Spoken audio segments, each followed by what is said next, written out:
오늘은 내 인생을 가장 가치 있게 만드는 세 가지 일이라는 제목으로 말씀을 나누고자 합니다. 좀 제목이 길지만 함께 따라해 보실래요? 내 인생을 가장 가치 있게 만드는 세 가지 일. 한 번 더요. 내 인생을 가장 가치 있게 만드는 세 가지 일. 50대 이상 되신 분들이 이런 고민을 많이 한다고 하죠. 이 세상에서 가장 가치 있는 일은 무엇일까? 어떤 일을 해야 의미 있는 인생을 살 수 있는 것인가? 그냥 이대로 끝나는 것인가? 아니면 어떻게 살아야 마지막 순간에 내가 참 잘 살았어 하는 생각을 하게 될까? 이런 고민을 한다고 해요. 여러분 어떻습니까? 그런 고민을 하세요? 종종 많은 분들이 제게 와서 묻습니다. 목사님, 어떻게 살아야 마지막 순간에 잘했다 칭찬받는 그런 인생을 살 수 있나요? 어떻게 살아야 후회 없는 인생, 정말 내 인생 잘 살았다, 그런 생각을 하고 살게 될까요? 어떻게 살아야 되나요? 제게 질문을 많이 하세요. 어떤 분들은 이런 이야기를 합니다. 목사님, 그냥 이 땅에서 잘 먹고 행복하게 잘 살고 그러다가 하나님께 부름받는 것이 최고라고 생각합니다. 여러분 생각해 보세요. 만약에 인생이 먹고 마시고 즐기는 것이라면, 그렇다면 우리의 삶이 짐승과 다른 것이 무엇이 있습니까?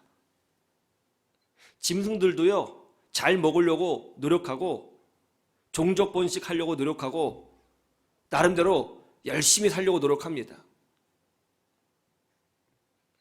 대학에 가면 교양 과목으로 철학이라는 것을 배우죠. 철학자들, 서양의 역사는 거의 서양 철학자들의 역사라고 할 수 있죠. 많은 철학자들이 등장합니다. 아마 한 번쯤은 다 들어보셨을 거예요. 탈레스로 시작해서 피타고라스, 소크라테스, 플라톤, 아리스토텔레스, 보이티우스, 안셀무스, 또 토마스 아퀴나스, 그리고 오캄, 그리고 근대 철학자인 칸트, 다 들어보셨죠? 예. 할렐루야. 예. 이 수많은 철학자들이 있는데, 이 수많은 철학자들이 고민하고 연구한 것이 뭔가요? 그것은 하나예요. 주제가 존재란 무엇인가? 존재가 무엇인가? 말이 굉장히 어려운데 이걸 다시 쉽게 풀어서 설명하면 이런 뜻입니다. 인생의 의미가 무엇인가? 이것이 철학자들이 평생 고민한 거예요. 인생의 의미가 무엇인가? 그러니까 철학자들도, 예수님을 안 믿는 철학자들도 어떻게 살아야 의미 있는 인생을 살 것인가에 관하여 고민했다는 것이죠. 작년 초에 보니까 94세 된 할머니가 자신의 전 재산을 전남대학교에 기부했더라고요. 학생들 장학금으로 써달라는 것이었습니다. 또 올 초에는요, 군산에 사시는 노판순 할머니가요, 자신의 전 재산을 기부했는데요. 이분은 가사 도우미로 또 식당에서 설거지하는 것을 통해서 생계를 유지하던 분이었어요. 어렵게 사시는 분이었습니다. 그런데 이렇게 어렵게 사시는 분이 자신이 평생 모은 전 재산 4억 3천만 원을 불우한 이웃을 위해 써달라며 기부한 거예요. 정말 놀랍지 않습니까? 어떻게 이런 큰 결단을 할 수 있었을까요? 제가 자료를 좀 찾아보니까 이렇게 기부를 하시는 분들의 공통점이 있는데, 그것은 대부분 할머니, 할아버지들이었다는 거예요. 왜 할머니, 할아버지들께서 기부를 하실까요? 아유, 내가 이제 살 만큼 살았으니까 돈이 뭐가 중요해? 그래도 기부하셨을까요? 저는 아니라고 생각합니다. 고민하셨겠죠. 내가 이제 살 만큼 살았고 마지막 순간에 왔는데 어떻게 해야 이 마지막 순간에 가장 가치 있는 인생을 살았다고 내 스스로 내 인생을 평가할 수 있을까? 고민하셨겠죠. 그리고 보다 더 가치 있는 인생의 의미를 위하여, 자신의 삶을 위하여, 웃을 수 있는 삶을 위하여 기꺼이 기부한 것이라고 저는 생각을 합니다. 여러분, 우리는 하나님의 형상을 받은 존재예요. 하나님의 형상대로 창조되었습니다. 하나님의 형상대로 창조된 우리는요, 좋은 아파트, 좋은 자동차, 좋은 음식으로만 만족하지 않습니다. 하나님은 우리를 그렇게 창조하지 않으셨어요. 짐승은 좋은 음식 주면 좋아하고요, 좋은 환경 주면 좋아하고요, 좋은 여건을 주면 좋아합니다. 그러나 우리는 그것으로만 만족하지 않아요. 우리는 하나님의 형상을 가졌기 때문에 의미를 중요하게 여깁니다. 의미 있는 인생을 살 때에 진정한 만족이 오고 기쁨이 넘쳐요. 그것이 인간의 본성이에요. 많은 분들이 제게 질문합니다. 목사님, 어떻게 살아야 됩니까? 어떻게 살아야 후회 없는 인생을 살까요? 어떻게 살아야 가슴 벅찬 인생을 살 수 있나요? 목사님, 어떻게 해야 주님 부르실 그때 마지막 순간에 환하게 웃으면서 천국 들어갈 수 있을까요? 목사님, 어떻게 살아야 되나요? 제 인생 허비하고 싶지 않아요. 정말 가치 있게 살고 싶어요. 목사님 좀 알려주세요. 알려드릴게요. 첫째로 이렇게 살면 됩니다. 생명을 살리는 인생이 되면 돼요. 한번 따라해 보세요. 생명을 살리는 인생이 되라. 우리 40절 말씀을 보세요. 아주 놀라운 말씀이 있습니다. 40절 다 같이 시작. 예수께서 이르시되 내 말이 내가 믿으면 하나님의 영광을 보리라 하지 아니하였느냐 하시니. 예, 나사로가 죽었어요. 사람들이 나사로를 동굴 무덤 안에 안치했습니다. 여러분, 우리나라는 사람이 죽으면 땅에 묻잖아요. 근데 이스라엘 사람들은 이 시신을 땅에 묻는 것이 아니에요. 이 시신을 동굴에 넣습니다. 이스라엘은요, 작은 동굴이 굉장히 많아요. 거기에 시신을 넣고, 그리고 큰 돌로 동굴 입구를 막아요. 그리고 이 안에 시신이 있다 하는 것을 표시하기 위하여 하얀 회칠을 발라놓습니다. 그래서 동굴 입구가 돌로 막아져 있고 흰색으로 회칠이 되어 있으면 그 안에 뭐가 있어요? 예, 시신이 있는 거예요. 그게 무덤이에요. 그러니까 나사로를 그 동굴에 안치한 것이죠. 그때 예수님이 말씀하십니다. 저 동굴 입구를 막고 있는 돌을 치워라. 그러자 마르다가 깜짝 놀랐습니다. 주님, 무슨 말씀이세요? 죽은 지 사흘이나 되었습니다. 시체 썩는 냄새가 나고 있어요. 그러자 예수님께서 이런 말씀을 하시는 거예요. 네가 믿으면 하나님의 영광을 보리라 하지 아니하였느냐? 네가 믿으면 하나님의 영광을 보리라 하지 아니하였느냐? 하나님의 영광을 본다는 거예요. 여러분, 하나님의 영광이 뭐죠? 하나님의 영광이 뭐예요? 하나님의 영광이 어디 있는 거죠? 어떻게 하면 하나님의 영광을 볼 수 있는 것이죠? 가끔 그런 경우 있잖아요. 연말 연예인 대상 시상식, 연예인 금상 시상식에 보면 크리스찬 연예인들이 상을 받으면 이러죠. 감사해요. 하나님께 영광 돌려. 이러잖아요. 하나님께 영광? 예, 영광. 그래서 이제 하나님의 영광이 어디 있는 거죠? 하나님의 영광을 어떻게 볼 수 있다는 것이죠? 하나님의 영광을 어떻게 돌려드린다는 것이죠? 하나님의 영광을 보리라. 하나님의 영광을 보리라. 자, 계속 보시죠. 43절에서 44절 이렇게 되어 있습니다. 제가 읽어볼게요. 하나님의 영광을 보리라 하신 예수님께서 이렇게 하십니다. 이 말씀을 하시고, 보세요. 이 말씀을 하시고 큰 소리로 나사로야 나오라 부르시니 죽은 자가 수족을 배로 동인 채로 나오는데 그 얼굴은 수건에 쌓였더라. 예수께서 이르시되 풀어놓아 다니게 하라 하시니라. 하나님의 영광을 보리라 라고 말씀하신 주님께서 어떤 행동을 하셨어요? 나사로야 나오라 그랬더니 죽은 자가 살아나서 나왔다는 거예요. 하나님의 영광이 뭐냐? 죽은 자가 살아나는 것이 하나님의 영광이에요. 예수 모르던 자가 예수 믿고 생명 얻는 것이 하나님의 영광이에요. 심판받아 죽을 영혼이 예수 믿고 용서받고 하나님의 자녀가 되는 것이 하나님의 영광이에요. 거기에 하나님의 영광이 나타나는 거예요. 하나님의 영광이 어디 있어요? 생명이 살아나는 곳에 있는 거예요. 이 세상에서 가장 가치 있고 의미 있는 일은 무엇인가? 하나님의 영광을 볼 수 있는 일은 무엇인가? 바로 생명이 살아나는 거예요. 멋진 건물을 짓는 것이 아닙니다. 빌딩을 짓는 것이 아닙니다. 그런 것들은 시간이 가면 다 없어지는 거예요. 그것을 가지고 하나님의 영광이라고 말하지 않습니다. 하나님의 영광이 어디 있어요? 죽은 자가 살아날 때 하나님의 영광이 있는 거예요. 네가 믿을 때 하나님의 영광을 보리라 하지 아니하였느냐. 나사로야 나와라. 하나님이 영원히 기억해 주시고 박수 쳐 주시고 우리에게 상급으로 약속하신 일은 무엇인가? 바로 생명을 살리는 일이에요. 이르시되 우리가 다른 가까운 마을들로 가자. 거기서도 전도하리니 내가 이를 위하여 왔느니라. 예수님 왜 이 땅에 오셨어요? 왜 오셨다고요? 전도하기 위해서 오셨다는 거예요. 전도가 뭐예요? 교인들 숫자를 불리는 건가요? 아니에요. 복음을 전하는 거예요. 왜 복음을 전해요? 예수 그리스도의 복음만이 그 사람의 영혼을 살릴 수 있거든요. 예수님은 생명을 살리기 위해서 이 땅에 오신 거예요. 예수님의 십자가의 의미가 아주 고귀한 이유는 거기에 생명이 있기 때문에 그런 거예요. 사람이 만일 온 천하를 얻고도 제 목숨을 잃으면 무엇이 유익하리요? 사람이 무엇을 주고 제 목숨과 바꾸겠느냐?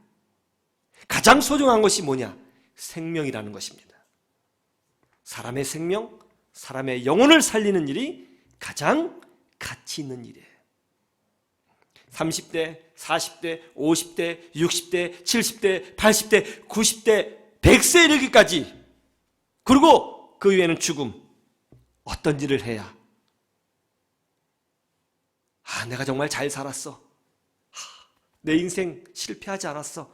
그렇게 고백하며 살 수 있을까요? 어떻게 해야 그런 고백을 할 수 있을까요? 하나님이 영광을 보는 거예요. 하나님의 영광은 어디 있습니까? 생명을 살리는 거예요. 그래서 우리는 코로나 시대든 전쟁 시대든 경제적 위기 시대든 복음을 전하는 사람이 돼야 되는 거예요. 생명을 살리는 거예요. 여러분, 전도하는 것은, 복음을 전하는 것은 교인들의 숫자를 늘리는 것이 아니라 생명을 살리는 거예요. 생명을 살릴 때 하나님의 영광이 보여지는 역사가 나타나게 되는 것입니다. 제가 좋아하는 영화 중에 쉰들러 리스트라고 하는 영화가 있어요. 쉰들러.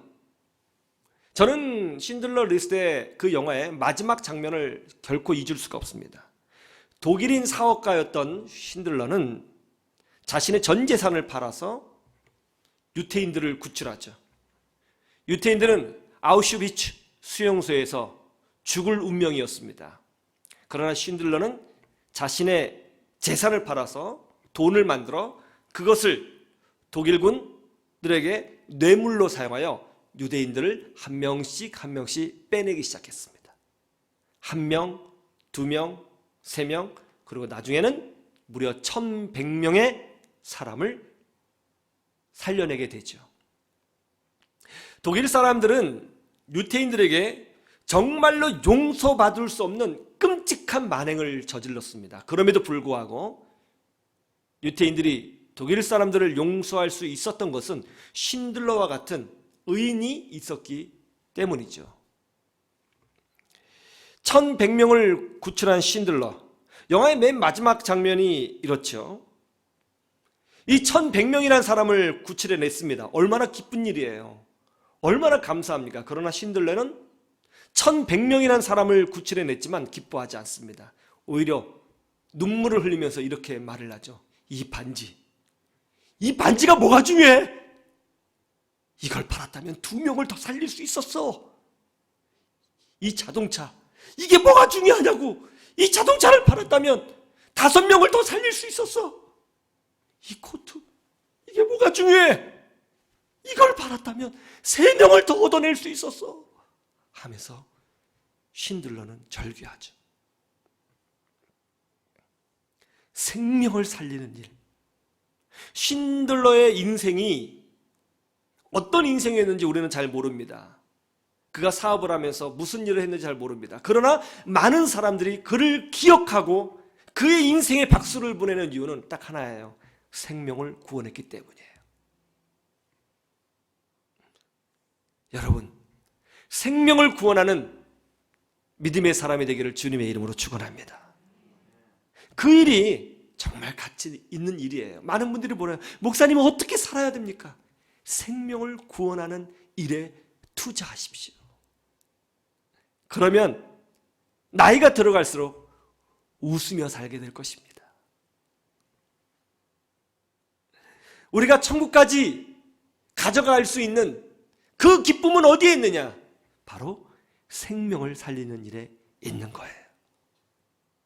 여러분 그 일을 하고 계십니까? 잘하고 계시는 거예요. 주의 영광을 보게 될 줄로 믿습니다. 그런데 생명을 살렸어요. 자, 생명을 살렸어요. 그러면 그것으로 끝일까요? 여러분 생명이 태어났으면 그것으로 끝인가요? 아니면 키워야 하나요? 키워야죠. 아이를 낳는 일이 있고 아이를 키우는 일이 있는데 어떤 것이 훨씬 어려워요? 아이를 낳는 게 어려워요? 키우는 게 어려워요? 키우는 게 100만 배 어렵습니다. 얘가 또 사춘기까지 오면 3천만 배 어렵습니다. 훨씬 어렵죠. 생명을 살리는 것도 중요하지만 살려낸 생명을 더 건강하게 만들고 풍성하게 만들고 복되게 만드는 것 훨씬 더 중요한 일이에요. 나사로가 살아났어요. 나사로야 나와라! 나사로가 나왔습니다. 그런데 나사로가 굶어서 죽었어요. 예를 들어서 이거 얼마나 어처구니 없는 일이에요. 그렇죠?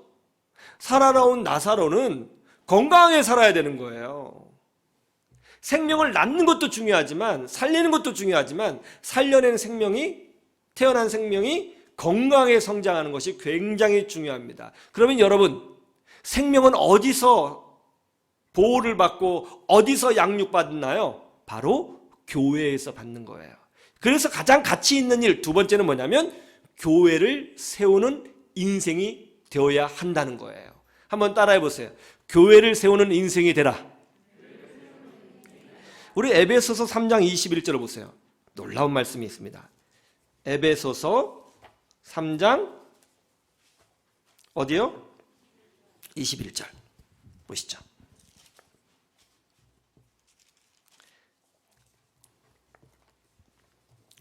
에베소서 3장 21절 같이 시작. 교회 안에서와 그리스도 예수 안에서 영광이 대대로 영원 무궁하기를 원하노라. 아멘. 자, 교회 안에서와 어디 안에서? 그리스도 예수 안에서.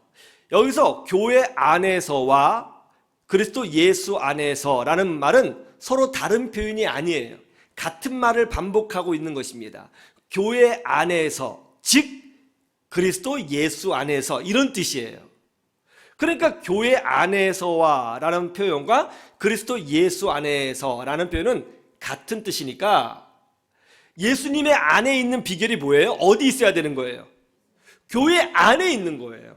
교회 안에 있으면 그리스도 예수 안에 있는 거예요. 많은 분들이 물어요. 목사님, 예수님 안에 있는 게 어떤 거예요? 하나님 안에 있는 게 어떤 거예요? 교회 안에 있으면 되는 거예요. 교회 안에 있으면 예수님 안에 있는 거예요. 교회 밖에 있으면 예수님 밖에 있는 거예요. 교회 공동체, 교회는 주님의 몸이잖아요. 그 안에 있으면 예수님 안에 있는 거예요. 그런데 그런 다음에 놀라운 말씀을 하죠. 이 교회 안에 뭐가 있다고 그래요? 뭐가 있어요? 영광이 대대로 영원 무궁히 있다는 거예요. 교회 안에 뭐가 있어요? 영광이 있어요. 아까 예수님이 그렇게 말씀하셨죠? 내가 믿으면 하나님의 영광을 보리라 하지 아니하였느냐? 나사로야 나와라 그랬어요. 근데 여기 또 영광이라는 단어가 나옵니다.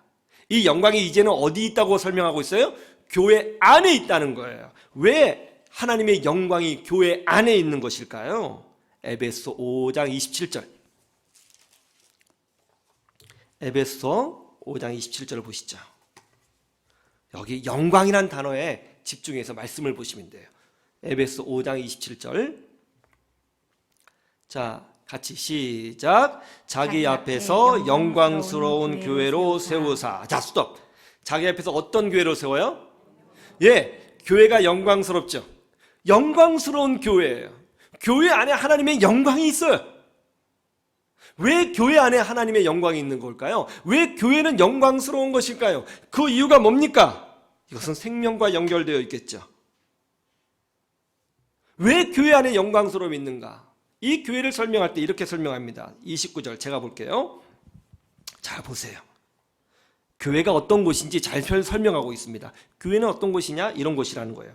누구든지 언제나 자기 육체를 미워하지 않고, 그 다음이 중요해요. 오직 양육하여 보호하기를 그리스도께서 교회에게 함과 같이 하나니. 그리스도께서 교회를 어떻게 하신다고요? 양육하시고 보호하신다고요. 교회는 어떤 것이다? 예수님께서 성도들을 양육하고 키우고 성장케 하고 보호하는 곳이다. 여러분, 교회 안에서 성장하는 거예요. 교회 안에서 여러분의 영혼이 보호받고 있는 거예요. 태어난 생명이, 구원받은 생명이 교회 안에서 양육되어지고, 교회 안에서 성장하고, 교회 안에서 은혜를 누리고, 교회 안에서 보호를 받는 거예요. 그래서 하나님의 영광이 교회 안에 있는 거예요. 왜? 생명이 있으니까. 할렐루야. 여러분, 교회는 그래서 영광스럽다는 것을 믿으시기를 주님의 이름으로 축원합니다. 예수님께서 십자가에서 죽으신 이유가 뭐예요? 교회를 세우시기 위해서 죽으신 거예요. 교회는 말이죠, 예수님이 십자가에서 죽으실 만큼 그 정도의 가치가 있는 거예요. 하나님이신 그분이, 하나님이신 예수님이 죽으실 정도로 소중히 여기고 최종 목적을 두셨던 것이 바로 교회였던 거예요. 교회는 신비로운 것이고 영광스러운 것이며 가장 가치 있는 곳이에요. 제가 얼마 전에 한 원로 장로님과 식사를 하게 되었습니다. 나이가 90 가까이 되시는 이제 장로님이셨는데, 그 장로님 저를 참 이렇게 좋아하셔요. 기쁘게 이제 식사를 하는데, 그때 이런저런 얘기를 하다가 제가 장로님에게 말씀을 드렸어요. 장로님, 우리 교회는 이제 개척교회라 시설도 열악하고 환경도 열악합니다. 또 그리고 교회를 개척할 때 어려움도 많았습니다. 그럼에도 불구하고 저와 함께 해준 우리 성도들이 늘 고맙고, 또 한편으로는 또 미안하기도 합니다. 제가 그렇게 말씀을 드렸더니 그 원로 장로님이 제게 위로가 되는 말씀을 해주셨어요. 목사님, 무슨 말씀이세요? 목사님이 성도에게 고마워 하셔야 될 것이 아니라 목사님 교회 성도들이 목사님에게 고마워해야 합니다. 왜냐하면 교회를 세울 기회를 하나님이 목사님을 통해서 그분들에게 주셨잖아요. 이제 제 나이 곧 90세입니다. 이 세상에서 가장 값진 일 중에 하나가 교회를 세운 일인데, 저도 젊어서 평생 교회를 세우고 싶었지만 그럴 기회가 없었습니다. 교회는 아무나 세우는 것이 아니구나, 그걸 제가 배웠습니다. 그런데 목사님 교회 성도들은 교회를 세울 기회를 지금 갖고 있잖아요. 이 얼마나 축복된 일입니까? 그러니 오히려 성도들이 하나님과 목사님께 감사해야 되죠. 제가 그 말을 듣는데요, 엄청 위로가 되는 거예요. 사실 교회를 세우면서 위축도 좀 되고 좀 어려움도 있었는데, 그 원로 장로님이 그렇게 말씀을 해주시니까 제게 정말 큰 위로가 되었습니다. 그런데 집에 와서 생각을 해보니까 정말 맞는 말씀이에요. 제가 대학원에서 학생들을 가르치고 있잖아요. 지난 시간에는 선교에 대해서 가르쳤는데 학생들에게 제가 질문했습니다. 많은 사람들이 선교를 가는데 선교의 목적이 뭡니까? 그랬더니 이런 얘기 막 해요. 그때 한 학생이 정답을 얘기하더라고요. 선교는 바로 그 땅에 교회를 세워 사람들로 하여금 예배하도록 하는 것이 선교의 마지막입니다. 결론입니다. 그렇게 얘기하더라고요. 정답 그랬어요. 사람들이 선교는 가서 복음 전하고 돌아온 것이라고 생각해요. 아니에요. 선교는 가서 교회를 세우고 거기 있는 현지인들이 하나님을 예배하는 예배자로 세우는 것까지가 선교예요. 교회를 세우는 게 선교예요. 교회를 세우는 게 선교예요. 근데 우리가 그 일을 하고 있는 거예요. 이 세상에는 정말 많은 분들이 교회를 다니고 있습니다. 교회를 다니는 분들은 정말 많아요. 그러나 교회를 세우는 분들은 많지 않습니다. 정말 큰 특권이죠. 누가 나에게 교회를 세울 수 있는 기회를 주겠어요? 교회를 세우고 싶다고 해서 세울 수 있겠어요? 아니죠. 여러분, 우리는 교회를 다니는 사람이 아니라 교회를 세우고 있는 사람인 줄로 믿습니다. 영광스러운 거예요. 여기에 하나님의 영광이 있습니다. 이러한 영적 자부심으로 승리하시기를 주님의 이름으로 축원합니다. 세 번째, 하나님의 영광이 어디 있느냐? 어떻게 해야 가치 있는 인생을 살 수 있느냐? 자녀를 믿음의 용사로 세우는 인생이 되어야 한다는 거예요. 한번 따라해 보세요. 자녀를 믿음의 용사로 세우는 인생이 되라. 여기에 또 하나님의 영광에 관하여 나옵니다. 사무엘상 4장 21절.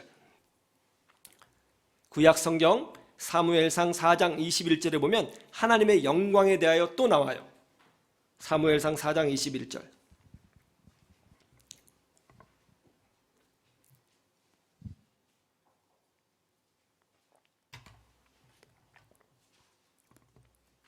사무엘상 4장 21절 찾으셨어요?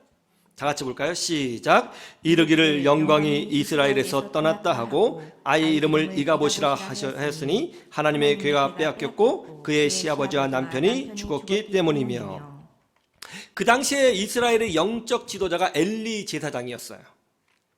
그런데 그는 자녀들에게 신앙교육을 제대로 하지 못했습니다. 엘리 제사장의 신앙교육은, 자녀들의 신앙교육은 그야말로 엉망이었습니다. 아주 최악이었어요. 그때 블레셋 민족과 전쟁이 일어나게 되었습니다. 이스라엘 백성은 여호와의 법궤, 여호와의 언약궤를 메고 전쟁터에 나갔습니다. 이길 줄 알았는데 큰 패배를 경험했습니다. 그때 여호와의 언약궤를 적군에게 빼앗기고 여호와의 언약궤를 들고 왔던 엘리의 아들 제사장 비느하스가 전쟁터에서 죽어버렸습니다. 전사를 한 거예요. 하나님의 언약궤를 빼앗겼고 아들 비느하스가 죽었다는 소식을 엘리 제사장이 들었습니다. 그 소식을 들은 엘리 제사장이 깜짝 놀라서 뒤로 자빠졌는데 목이 부러져서 죽었습니다.